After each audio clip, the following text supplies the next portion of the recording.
Paz do Senhor para todos. É uma alegria estar aqui, podendo apresentar alguns pontos importantes para o próximo trimestre.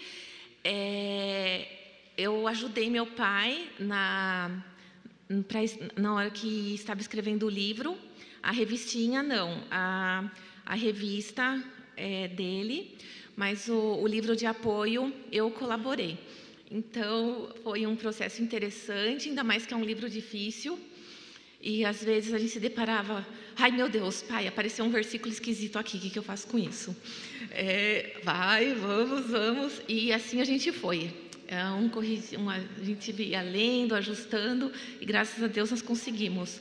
E no final, ficou maior do que poderíamos, né, pai? Porque vocês observem que a letra ficou pequenininha, então a gente deveria ter escrito menos. Mas é uma alegria estar aqui. Eu vou dar algumas dicas do que a gente pode fazer nesse trimestre. E eu começo com a seguinte observação. Esse trimestre, nós vamos estudar um livro da Bíblia. Não é um assunto teológico que nós podemos encontrar em diversas passagens bíblicas e cada lição vai tratar de um texto específico, de uma passagem diferente da Bíblia. Não, a lição toda é sobre o livro de Ezequiel. Então, a primeira coisa que o professor da escola dominical precisa fazer é ler o livro de ponta a ponta. O reverendo Wilson Schultz, da Sociedade Bíblica, um dos revisores da NAA, ele fala que às vezes os crentes sofrem de versiculite. O que é isso? Pega um versículo e faz toda uma vida em cima de um versículo. Então, os trimestres em que nós estudamos um livro da Bíblia são trimestres que somos curados de versiculite, porque nós precisamos ler o livro todo. E o livro de Ezequiel... ele é um profeta, então ele tem amigos, livros amigos que nos ajudam. Então, o livro de Jeremias, o livro de Daniel, são livros que nos ajudam também. E, por ser um profeta, o profeta geralmente acompanha um período histórico de Israel. Aí nós temos também o livro dos reis e o livro das crônicas. Então, aqui, nós já nos deparamos com o primeiro desafio do trimestre, ler a Bíblia. Não podemos esquecer da importância de ler a Bíblia. E quando eu digo ler, não é simplesmente cumprir a tabela. Hoje eu li um versículo. Não. É sentar e prestar atenção no que está lendo. Então, isso é a primeira tarefa do professor de escola dominical nesse trimestre.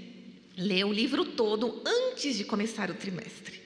Daí, cada lição, você vai conferindo aquela passagem bíblica em referência ao livro como um todo. Observem que a nossa leitura bíblica em classe são alguns versículos. E, muitas vezes, esses poucos versículos vão exigir de você ler o capítulo todo. E, às vezes, alguns capítulos vizinhos também. Então, se atentem para esse detalhe. Quais são os capítulos? Eu tenho que ler o capítulo todo, esse capítulo está relacionado a outro capítulo. Então, esse é o primeiro exercício, esse exercício de ler a Bíblia, que o professor precisa fazer. Outro, como estamos lendo a Bíblia, que eu sempre falo para os alunos da escola teológica, introdução à bibliologia. Tenha outras versões, compare as versões. Antes de se preocupar em comprar diversos comentários, ficar consultando enciclopédia, primeira coisa, pega versões da Bíblia. A revista da Escola Dominical traz o texto na Almeida Revista e Corrigida. E eu percebo que muitos de nós já usamos a nova Almeida atualizada.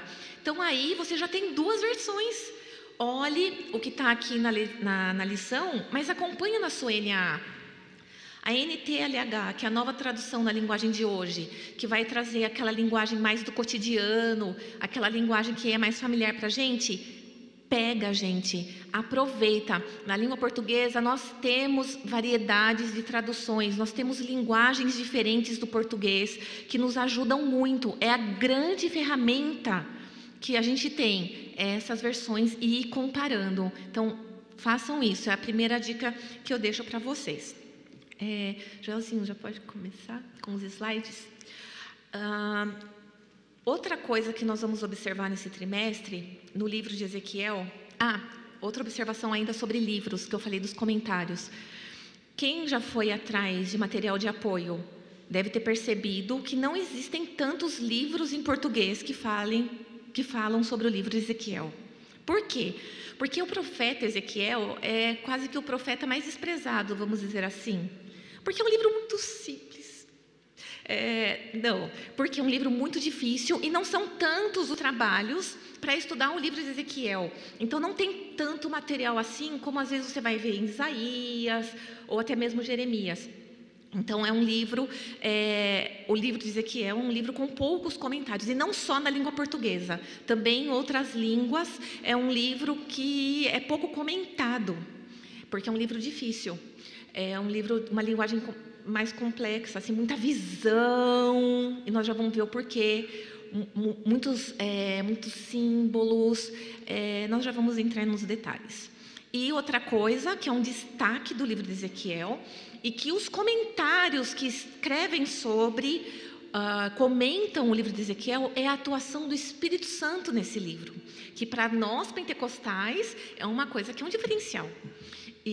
Então, professor de escola dominical, quando estiver preparando a aula, observem esses detalhes, esses símbolos aqui, será que tem alguma relação com algum outro livro da Bíblia? Onde eu já vi isso? Pega uma concordância e procura. Espírito Santo, o que está acontecendo aqui com o Espírito Santo nessa passagem? Observem esses detalhes. São nuances do texto, mas está ali na Bíblia, é a palavra de Deus, e nós vamos pensar sobre ela para ver o que Deus está falando com a gente em relação a isso. Então, professores, temos um grande desafio esse trimestre. Então, vamos lá. O primeiro slide. A primeira coisa, o nome de Ezequiel. O nome de Ezequiel já traz para a gente, o significado do nome já é um alerta para a gente. Deus fortalece um profeta. Numa situação dessa de Ezequiel, de tanta destruição, de tantos problemas, o nome dele já nos dá um ânimo. Deus fortalece. Então, era um profeta que tinha consciência do poder de Deus e confiava que Deus estava com ele. E que o poder não vinha dele, mas vinha de Deus. Ezequiel 1:3, logo no início, apresenta Ezequiel para a gente, porque Ezequiel não é um profeta que é mencionado nos outros livros da Bíblia, ele aparece aqui em Ezequiel, e nós temos poucas informações sobre ele, e a primeira que nós temos é essa: ele é um sacerdote, filho de Buzi, um sacerdote. E por que essa informação é importante? Porque a gente, vai para o resto da Bíblia.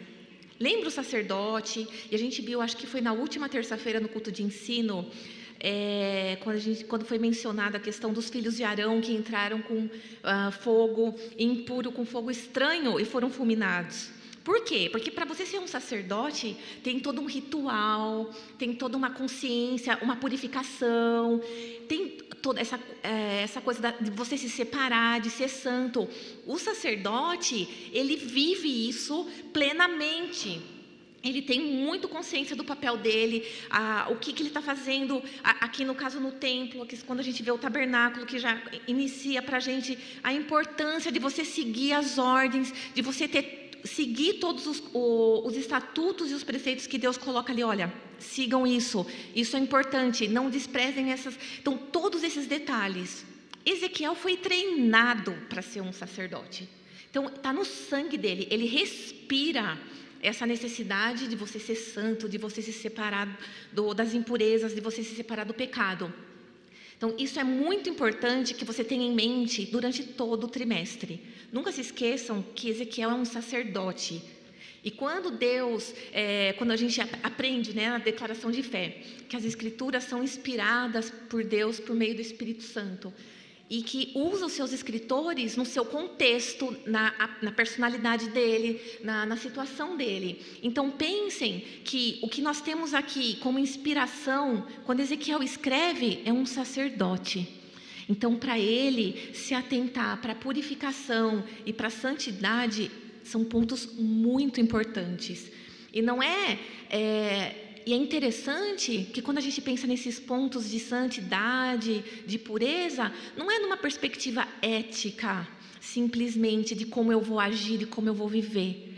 O livro de Ezequiel traz uma reflexão profunda sobre a teologia, sobre o caráter de Deus, o que significa Deus ser santo, que é o tema da revista A Justiça Divina, Deus ser justo. Então, de que maneira Ezequiel ouve essas mensagens e transmite essas mensagens dessa perspectiva? Nós somos o povo de Deus, nós fizemos um pacto que buscaríamos a santidade.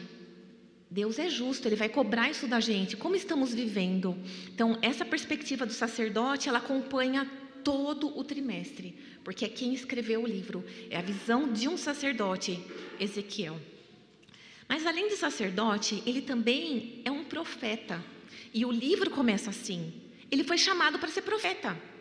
Ou seja, ele tem uma formação, ele tem lá o ministério dele sacerdotal e querido Ezequiel, eu, Deus, aqui te chamo para levar uma mensagem.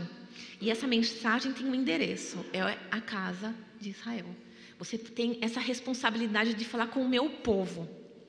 Então, nós temos essas duas funções, então, de Ezequiel, o sacerdote e o profeta. Ele, como eu já mencionei, é contemporâneo de Jeremias e Daniel, outros dois profetas. E eles vivem um contexto de uma briga, vamos dizer assim, de Judá com a Babilônia. E então Daniel e Ezequiel são duas pessoas que são levadas para a Babilônia. Mas Jeremias não, Jeremias fica em Israel. Então, quando nós lemos o livro de Ezequiel, tudo que ele fala, tudo que ele pensa é a maneira de um exilado. Ele não está na casa dele, ele não está na Terra Santa. Então ele sente aquelas saudades da terra. Ele é sacerdote, gente, ele está no templo. Ele está com saudades do templo. Então, esses detalhes são importantes. Outra coisa, ele é um conhecedor da sua cultura que eu digo, de povo de Deus, de Israel, mas também ele conhece muito bem a cultura da Babilônia, a cultura do Egito, que eram os grandes impérios da época. E ele conhece, então, esse contexto político que ele está inserido, que isso aparece também ao longo das lições. O livro está dividido em 3 partes. E a parte do meio, a segunda parte, são os oráculos contra as nações, que são mensagens, são profecias que Ezequiel traz por parte de Deus para os povos vizinhos de Israel, para as outras nações. Essa parte do livro não é o foco do nosso trimestre, infelizmente. Mas vocês não deixem de ler, para vocês verem como a questão da ira de Deus alcançava também os outros povos, não só Israel.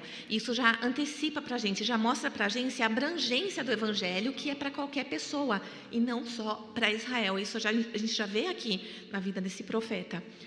E também, lendo esse trecho dos oráculos contra as nações, nós conseguimos captar um pouquinho desse conhecimento de Ezequiel, dessas outras culturas, desses outros povos.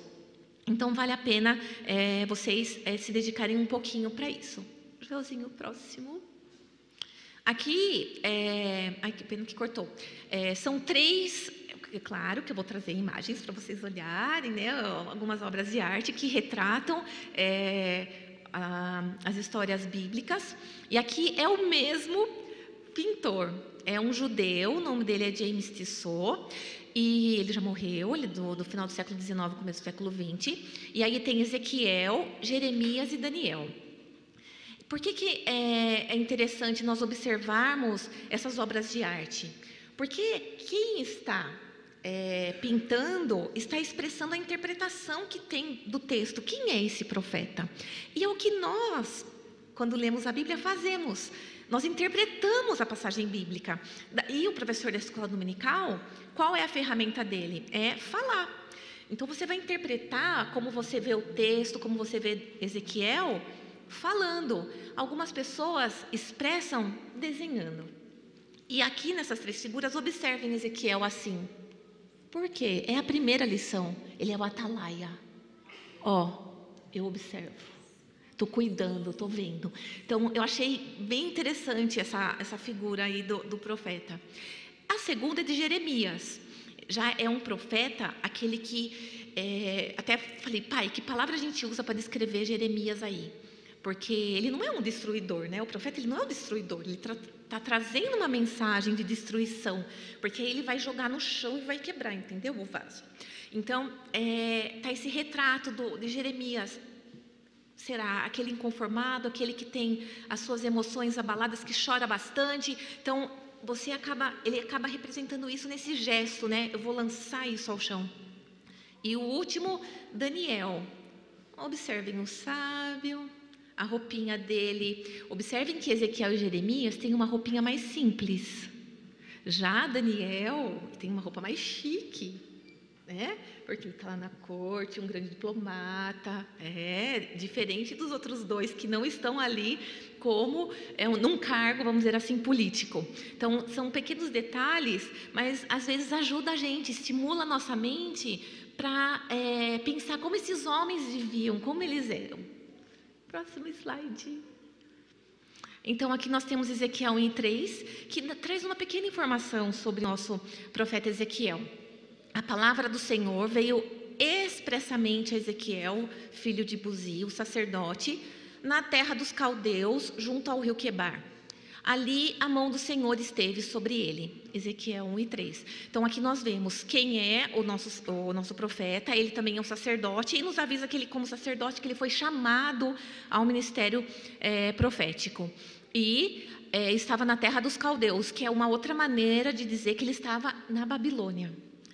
E junto ao rio Quebar. Olhando assim as informações históricas, arqueológicas sobre esse período, nós não tem registro, na Bíblia também não tem exatamente qual foi a região para onde os exilados foram enviados. O que se sabe é o seguinte: na região da Babilônia, você tinha, como se fossem bairros, cidade do povo tal, cidade do povo outro, cidade desse povo, e tinha lá uma cidade de Judá, ou das pessoas de Judá. Então, que era num lugar bem central da Babilônia. Então, essa informação a gente tem, mas exatamente o nome das cidades nós não vamos saber. Esdras, lá no seu livro, ele menciona, quando eles vão voltar para Israel, o nome de algumas cidades. Aquelas pessoas estão saindo dessa região e estão voltando para a terra. Mas são informações esparsas. Então, essa informação aí que fala junto ao rio Quebar, dá uma dica de onde é que estava o povo, qual era a localização deles na Babilônia. É uma coisa, né, tão pequenininha. Estava no rio Quebar. Tá, não, é a única informação que a gente tem para posicionar essas pessoas geograficamente. Então, é bem interessante. Josinho, próximo. E ali no cantinho é o profeta Ezequiel, representado por Michelangelo no teto da Capela Sistina, lá no Vaticano. Então, coloquei a cabecinha dele aí para vocês. Próximo slide. Então, o livro foi escrito na Babilônia, junto ao rio Quebar, e nós temos datas. As datas, nós vamos ver bastante sobre isso hoje à noite. Esses oráculos, o que são os oráculos? Os oráculos são essas mensagens que são entregues por parte de Deus a Ezequiel. Nós falamos oráculos também, é um outro termo que nós podemos usar para essa mensagem recebida pelo profeta. Elas foram entregues entre 593 e 571 a.C. Ou seja, a gente vê que, de acordo com as informações do livro, o ministério profético de Ezequiel durou por volta de 20 anos. Então, durante esse tempo, ele recebeu essas profecias, ou as visões. E vocês vão ver, a gente vai ver daqui a pouquinho, que ele avisa para a gente quando cada coisa acontecia, que nos parece ser uma informação importante para o profeta. Nós, quando lemos hoje, a gente não entende, mas por que ele marcou que foi segunda-feira de tal dia, de tal ano, de tal hora, quando era tal rei? Por que essa informação é importante?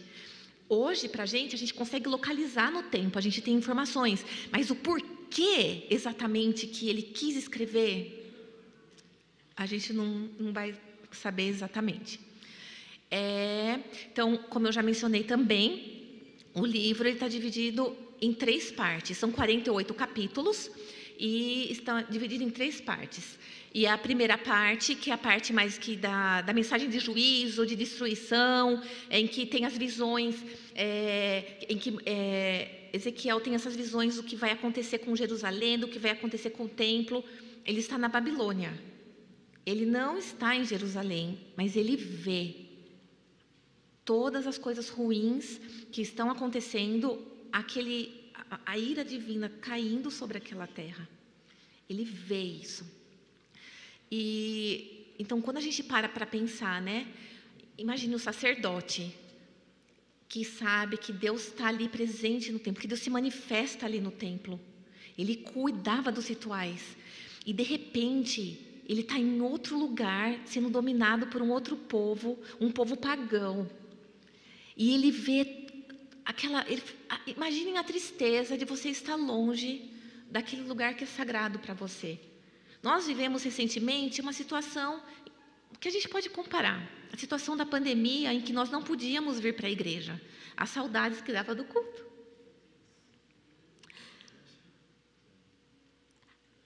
Agora pensa, Ezequiel não só longe do templo, com o povo, e vendo que aquilo vai ser destruído. Então, esse trimestre, ele nos posiciona nisso. Quando a desobediência, quando nós estamos longe da santidade de Deus, quando isso perdeu o valor, quando a ira de Deus se manifesta,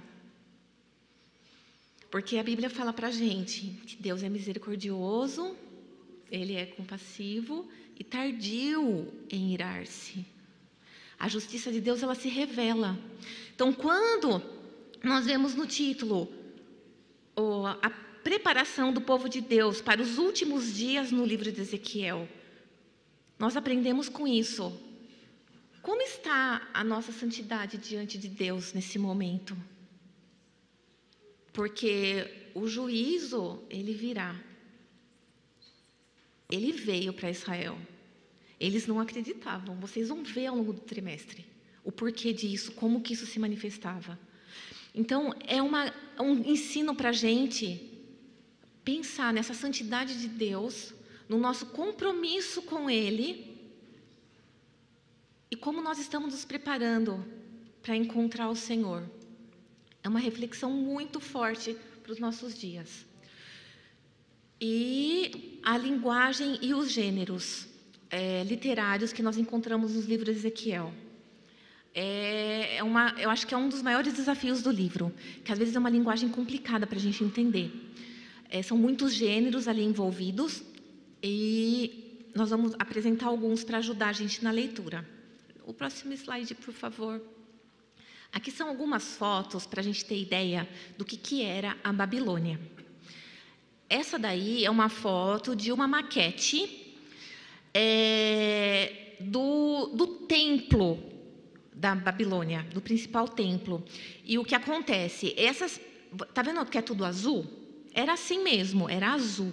Essas pedras, isso aí foi encontrado no Iraque, porque a Babilônia, lembrando, hoje é a região do Iraque. Então, quando nós falamos em Babilônia, vocês pensem nesse lugar do mundo, onde hoje é o Iraque.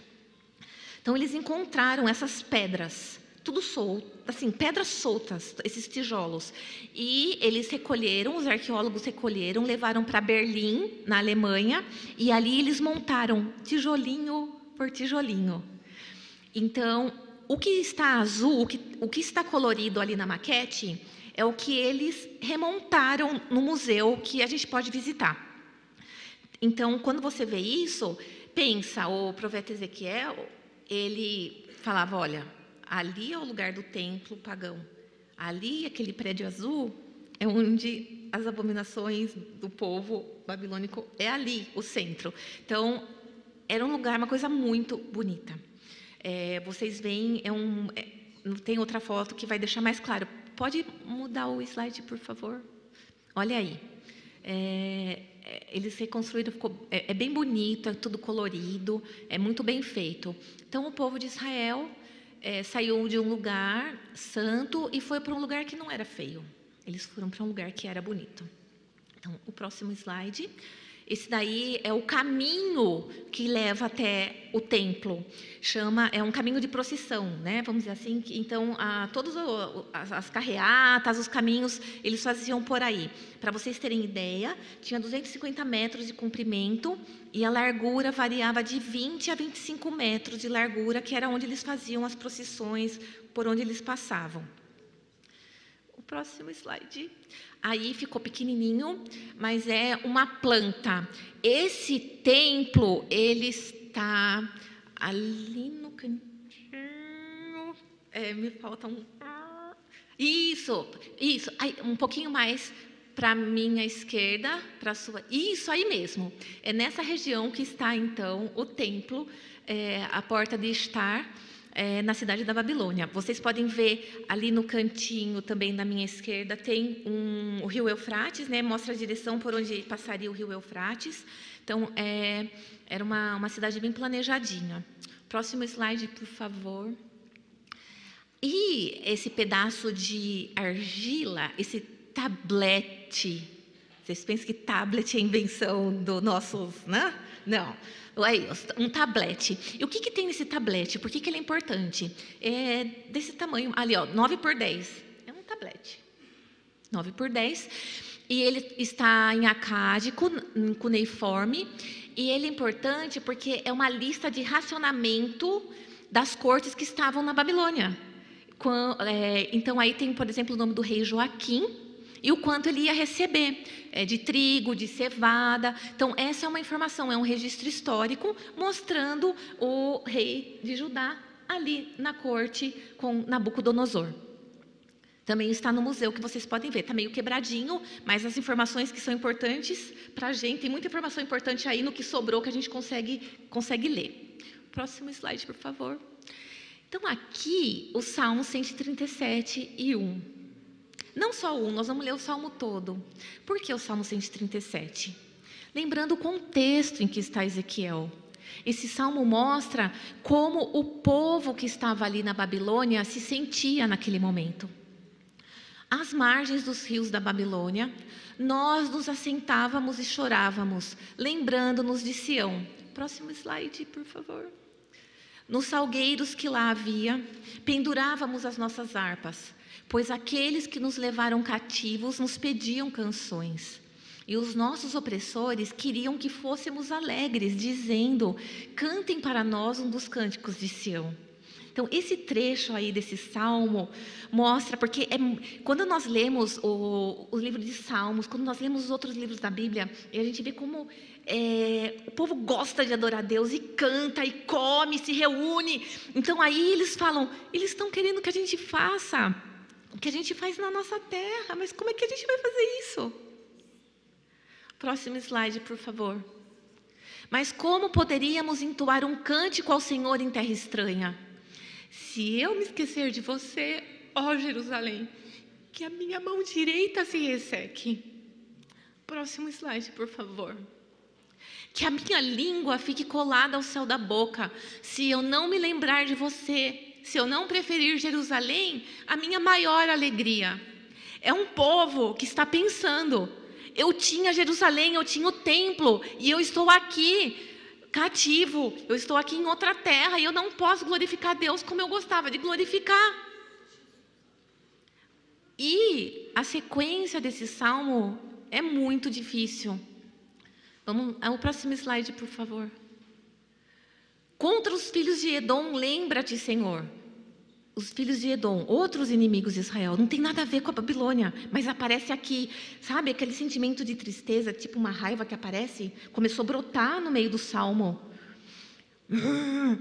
Do dia em que Jerusalém foi tomada, pois diziam, arrasem Jerusalém até os seus alicerces. Ou seja, eles estão lembrando dos inimigos e como eles não gostam de Jerusalém, como eles abominam o lugar que é sagrado para eles. Próximo slide, por favor. Filha da Babilônia, você que será destruída. Feliz aquele que lhe retribuir o mal que você nos fez. Feliz aquele que pegar os seus filhos e esmagá-los contra a pedra. Então, quando a gente lê o Salmo, a gente não pode esquecer, o Salmo é uma poesia. A poesia, ela vem para expressar aquilo que é mais interior da gente, que a gente precisa usar uma linguagem figurativa, uma linguagem metafórica para expressar aquilo que a gente sente. Então, esse Salmo retrata bem essa distância de Jerusalém, essa distância do templo, as saudades que eles têm de servir a Deus. E era assim que o povo ali estava.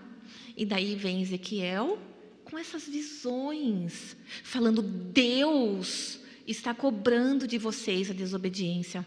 Deus está cobrando de vocês as abominações que vocês fizeram, que os pais de vocês fizeram, que vocês foram alertados para se corrigir e vocês não corrigiram. Então, isso que vocês estão sentindo, quando a gente lê esse salmo, era o fruto das decisões daquele povo. A responsabilidade, como nós vamos ver, que também é um assunto importante no livro, a responsabilidade pelos seus atos, as escolhas que as pessoas fazem. Nós estamos recebendo a palavra de Deus, nós conhecemos a verdade. Por que nós não seguimos a verdade? Isso vai ser cobrado de nós. Deus cobrou de Israel e vai cobrar da gente também. O próximo slide, por favor. Então, aqui, quando nós vemos essa linguagem do livro, porque a mensagem é dura. É uma mensagem que fala de tudo aquilo que é ruim, fala do problema do pecado, como Deus vai cobrar, mas também traz esperança, porque o nosso Deus é um Deus de amor, é um Deus de misericórdia, e é um Deus que cumpre a sua promessa, não é um Deus que falha. Então, para dar essa mensagem, a linguagem é intensa, é muito intensa. Por isso que quando a gente lê, a gente se choca, né? Começa já o livro lá no capítulo 1, e no versículo 4, olhei, e eis que do norte vinha um vento tempestuoso, e uma grande nuvem envolta em fogo e rodeada de esplendor, e no meio disso havia uma coisa como um metal brilhante que saía do meio do fogo, do meio disso saía algo semelhante a 4 seres vivos, cuja aparência era esta. Tinha semelhança de ser humano. Cada um tinha 4 rostos e 4 asas. As suas pernas eram retas, e a planta dos pés era como a de um bezerro, e brilhavam como bronze polido. Debaixo das asas, nos 4 lados, tinham mãos humanas. Assim, todos os 4 seres viventes tinham rostos e asas. As asas se uniam uma à outra. Eles não se viravam quando se moviam, cada um andava para a sua frente. Na segunda linha, a gente já começa a se perder. Meu Deus, o que ele está vendo? Que é asa, é fogo, é cabeça, é bicho? É a visão que ele teve. E fica para vocês lerem em casa. Aqui, ele está falando do quê? Versículo 28 do 1º capítulo. Como o aspecto do arco que aparece nas nuvens em dia de chuva, assim era o resplendor ao redor. Esta era a aparência da glória do Senhor. Ao ver isto, caí com o rosto em terra e ouvi a voz de quem falava. Então, aqui esse 1º capítulo, essa primeira visão, é uma coisa tão esplendorosa, uma coisa tão grande.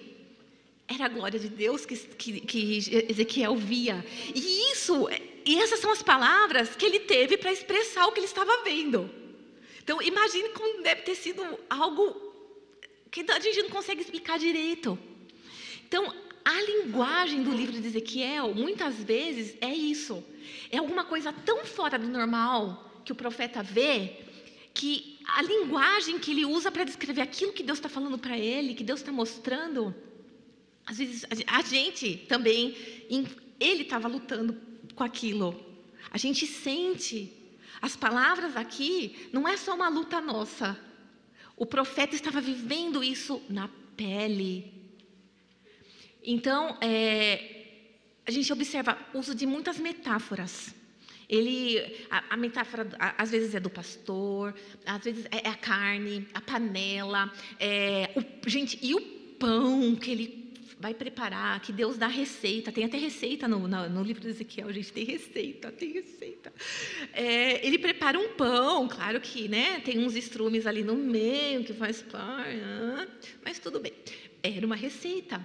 Então, porque é importante a gente lembrar, a gente teve isso no outro trimestre, acho que são uns 2 trimestres, o profeta, a figura do profeta, o chamado do profeta. às vezes, ele incorporava, ele tinha que viver aquilo que Deus estava falando.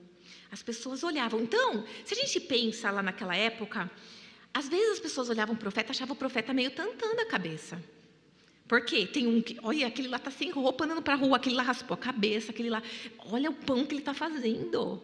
Ele comeu um rolo. Então, muitas vezes, e Oséias, gente, que ele casou com uma prostituta. Então, essa linguagem do profeta, do que ele vivia no corpo, como o profeta apresentava no corpo aquilo que Deus falava com ele, aqui no livro de Ezequiel também está presente. E aparece, às vezes, numa linguagem metafórica, isso que ele vive, ou numa alegoria. Ele conta as histórias, faz umas historinhas. Tem muitos provérbios. Usa muito a natureza, porque é o leão, a experiência do leão. Deixe-me ver aqui, no capítulo... Aqui no 17, as águias, a videira, o que mais? Fala das penas, das plantas, claro, né? Sempre vai ter alguma árvore, ramos, isso no capítulo 17. Daí depois, no 19, fala do leão, faz toda uma comparação, contando, né, como o leão cuida dos filhotes, dos leõezinhos. Então, existe essa linguagem alegórica, metafórica, e cada capítulo tem a sua cara. Por isso que a gente precisa se debruçar com cuidado para ver qual que é a linguagem ali do que ele está falando. Os provérbios que eu marquei ali, os provérbios são bem importantes aqui no livro de Ezequiel. Quando ele fala, por exemplo, no capítulo 18, que é o capítulo sobre a responsabilidade, o capítulo 18, versículo 2. Vamos começar do 1. A palavra do Senhor veio a mim dizendo: o que vocês querem dizer? Vocês que ficam repetindo este provérbio a respeito da terra de Israel. Abre aspas, ele vai falar qual é o provérbio. Os pais comeram uvas verdes e os dentes dos filhos é o que se embotaram? Então, aqui ele está citando um provérbio, e isso aparece com frequência nesse livro. O que é um provérbio? É um dito popular, é uma frase que está na boca do povo. Então, Ezequiel sempre dá uma lembradinha. Vocês não estão falando isso? Será que isso está certo? Será que é isso que Deus ensinou? Será que é isso que Deus espera do povo de Deus?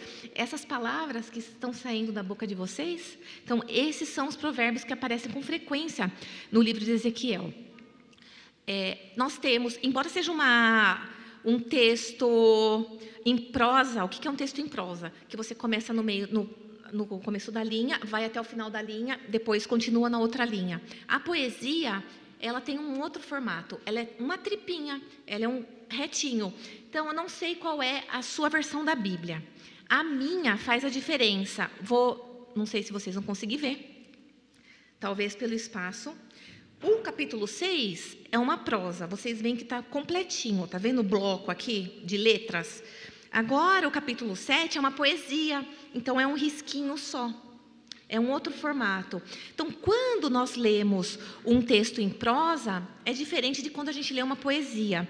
Então, nós precisamos fazer um pouquinho de esforço para ver essa linguagem mais sofisticada, vamos dizer assim. Por quê? Porque é uma poesia. Quando a gente canta, por exemplo, hinos da harpa, são poesias. Tem até, né, o hino da Frida Wingren, que ela fala: os mais belos hinos e poesias foram feitos em tribulação. Por que poesia? Porque é esse texto poético, assim, essa linguagem bonita, você expressa aquilo com... porque a bela flor do meu jardim, em vez de falar... porque tinha um jardim ali na frente da casa? Não.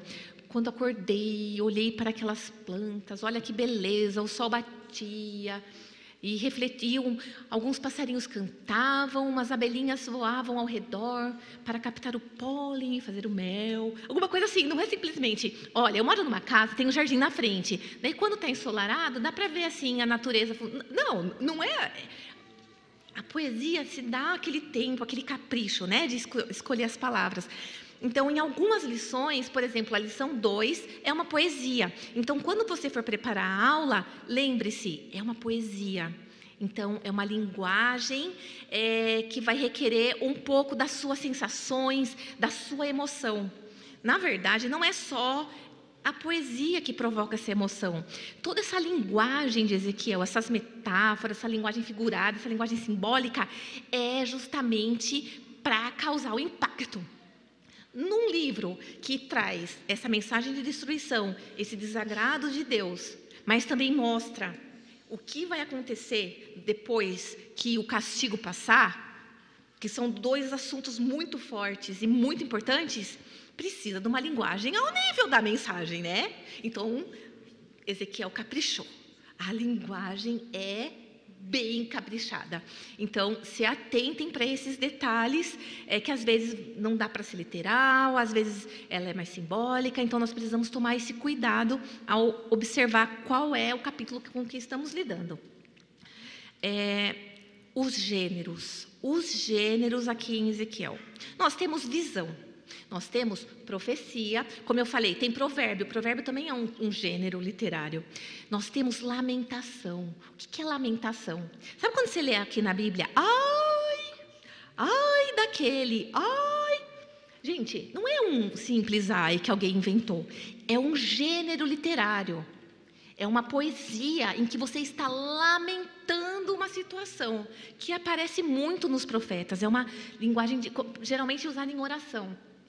Então, aqui nós vamos nos deparar com os ais, que mostram, então, como você se apresenta diante de Deus, como, sabe, nessa situação de humildade, de contrição.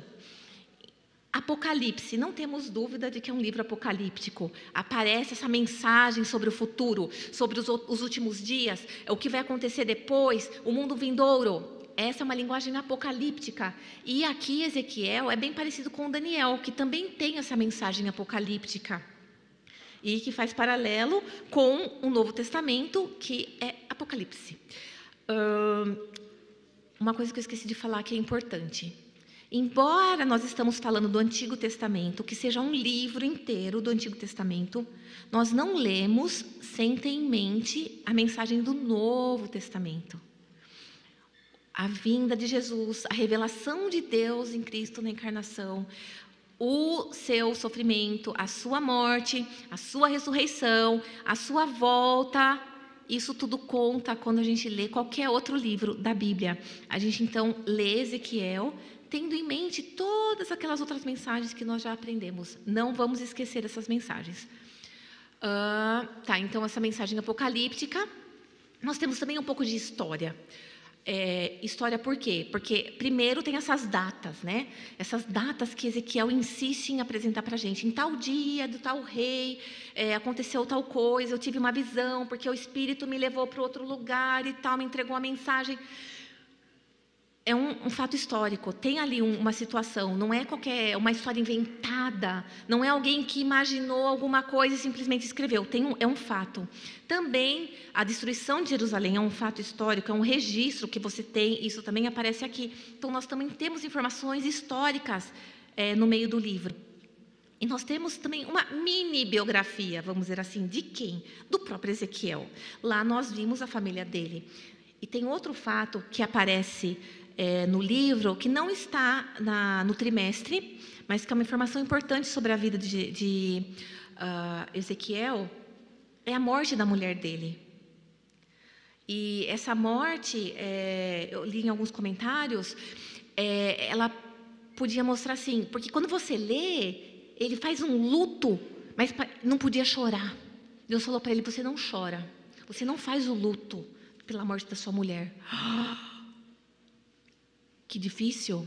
Numa tradição em que você senta 7 dias para fazer um luto, você não vai fazer o luto. Então, o que eu li nesse comentário? Lembrando que ele é um profeta, que ele vive na pele a mensagem para que as pessoas entendam. Jerusalém, quando for destruída, vocês não lamentam. É um castigo.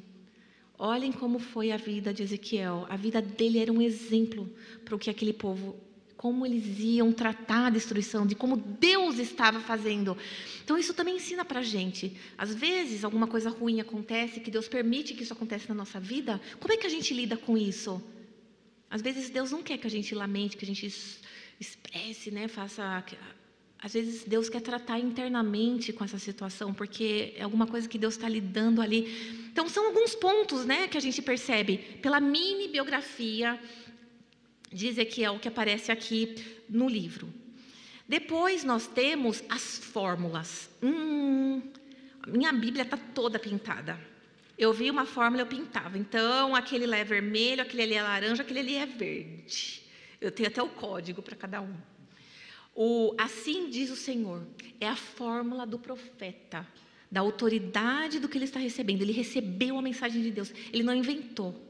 Então, ele fala assim diz o Senhor, é a marca do profeta. O ai, como eu já disse para vocês, é o símbolo da lamentação. Quando aparece um ai, quer dizer que vem um trecho que está mostrando para você, é uma fórmula de um lamento. E os saberão que eu sou o Senhor, e as suas variantes, porque às vezes aparece o Senhor Deus, Deus, então não, Senhor ou Senhor Deus que aparece. Saberão que eu sou o Senhor, ele saberá que eu sou o Senhor. Então vai ter uma variação às vezes nessa fórmula. E qual é a intenção? Gente, lembrando o pacto de Deus com Israel. Eu sou o seu Deus, vocês são o meu povo.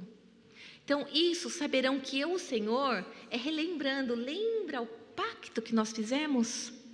Que foi descumprido por parte de quem? Não pelo Deus que é fiel. Então, observem essas fórmulas. E as expressões que são, outras expressões que são importantes, filho do homem, que aparece aqui em Ezequiel, que é um título messiânico, que depois nós vamos ver apontado para Jesus, que é o filho do homem. E outra expressão é no ano, mês, do dia, também é uma expressãozinha. E a casa de Israel, outra expressão muito frequente no livro. Então, se atentem para essas expressões e para essas fórmulas, porque tem alguma mensagem, está encaixadinho, tem que prestar atenção. Está dentro do molde, aqui que deve ser feito, que deve ser entregue a mensagem. Cuidado. Então, se atentem para isso. O próximo slide, por favor. Então, aqui, mais quadros. Aqui existem diversas tentativas de expressar o que era essa visão de Daniel. Essas rodas, esses seres viventes, que depois a gente vê que são querubins. Então, existem diversas maneiras de tentar expressar artisticamente. E aqui eu escolhi essa por quê? Porque observem lá em cima o trono de Deus. Porque quando ele descreve aqui no capítulo 1, tudo isso, ele está falando da glória de Deus. Então, esse artista, ele quis mostrar o quê? Olha lá, está vendo o trono de Deus em cima? E todas as coisas funcionam em volta do trono. Então, é uma só. Vamos ver o outro slide, por favor. O próximo slide. Aqui, o Vale dos Ossos Secos. Também existem diversas interpretações para tentar mostrar o Vale dos Ossos Secos. Essa daqui é só uma. E aí, então, profetizei como me havia sido ordenado. Enquanto eu profetizava, houve um ruído, um barulho de ossos que batiam contra ossos e se juntavam, cada osso ao seu osso. Então, ali você pode ver, tem esqueleto, tem um corpo quase que perfeito, tem um que está ainda em meio em formação. Então, é como o artista conseguiu interpretar. Quando ele tem aquela visão, aquela restauração, aqueles ossos se mexendo como... Então, essa foi... É claro que aquela cidade lá no fundo está fora do tempo, mas o artista estava em outra época, estava em outro século, muito depois de Ezequiel, então saíram uns desenhos estranhos aí no meio. Mas isso a gente leva em consideração a licença poética, a licença artística. Próximo slide, por favor. Intervalo da ETEX. Então, aqui é o próximo slide, que é a cronologia, que nós vimos, então, até agora, quem foi Ezequiel, onde ele estava, os detalhes dos lugares, qual era o contexto, as pessoas, como eles viviam e qual é a linguagem do texto que Ezequiel usa ao longo do livro. A partir de agora, nós vamos ver, então, quando aconteceu. Nós vamos ver a questão das datas e daí nós vamos entrar na visão geral das lições, como nós dividimos as lições. Caso vocês tenham dúvida, mandem as perguntas. E, por curiosidade, que eu estou falando de visual, E, por sinal, a revista de vocês, observem, para cada lição, tem uma foto. Estão ótimas, super lindo, combinando com o tema de cada lição. Então, usem isso daqui quando vocês estiverem preparando. Veja de que forma pode te ajudar a ir mais fundo no assunto, como você consegue relacionar a mensagem do texto bíblico com a imagem.